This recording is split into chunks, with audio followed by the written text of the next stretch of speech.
যখন হিন্দু কোনো লাশকে চিতার ওপরে রাখা হবে, ওখানেই প্রশ্ন হয়ে যাবে মান রব্বুকা মা দীনুকা আমার নবীকা। এ প্রশ্ন থেকে একজনও বাদ যাবে না। আল্লাহ তাবারাক ওয়া তাআলা বলছেন, বিশ্ব মানব রে, আমি তোদেরকে এমন একটা ট্রাকে, এমন একটা গতিশীলে, এমন একটা রাস্তাতে, এমন একটা সুড়ঙ্গ পথে ছেড়ে দিয়েছি, ঠিক গিয়ে সব কবরে ঢুকে যাবি।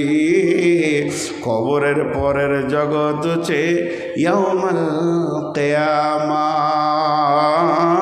কিয়ামতের মাঠে তোরা উঠবি, ওঠার পরে দেখবি নাই আলো, নাই নাই পোশাক, নাই নাই আত্মীয়তা, নাই নাই পুরুষদের খাতনা দেওয়া, নাই নাই প্রেমের বন্ধন, নাই নাই তো নাই পায়েও জুতা নাই। আল্লাহর নবী বলছেন, খাতনা দেওয়া থাকবে না, পায়ে জুতা থাকবে না, শরীরে কাপড় থাকবে না, আরও দুটো জিনিস থাকবে না বন্ধু, আত্মীয়তার বন্ধন থাকবে না। এই কোরআনের পাতাগুলো একটাও পড়ছে না। এটা কোনো ম্যাজিক নয়, পেছনে একটা সুতো দিয়ে বন্ধন করে দেওয়া হয়েছে। সুতোটা ছিঁড়ে দেন, হাওয়াতে ফরফর করে উড়ে যাবে, কোন পৃষ্ঠার পরে কে ছিল হিসাব থাকবে না। তেমনি প্রেমের বন্ধনকে আমার আল্লাহ কেটে দেবেন। ইয়াউমা ইয়াফিরুল মারউ মিন আখিহি ওয়া উম্মিহি ওয়া আবিহি ওয়া সাহিবাতিহি ওয়া বানিহি। কেউ কারো পরিচয় দেবে না। এরই নাম হচ্ছে হাসরের ময়দান। আর সেই ময়দানে ওঠার পর মানুষ ত্রাহি ত্রাহি করবে।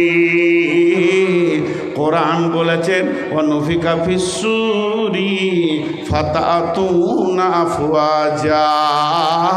যেদিন সুর ফুঁকে দেওয়া হবে, মানুষ দল দল ওখানে গিয়ে উঠবে। সুর ফুঁকে দিলে মানুষ কি করবে? দল দল উঠবে। কথা বুঝাতে পারলাম? আমার কথাটা খেয়াল করলেন আপনারা? সেখানে মানুষ দল দল উঠবে। আল্লাহ তাবারাক ওয়া তাআলা কোরআনে বলেছেন, ওয়ানুফিকা ফিস-সূরি ফাতাতুনা আফওয়াজা। যখন তাদের কাছে সুর ফুঁকে দেয়া হবে, তারা দল দল কিয়ামতের মাঠে উঠবে।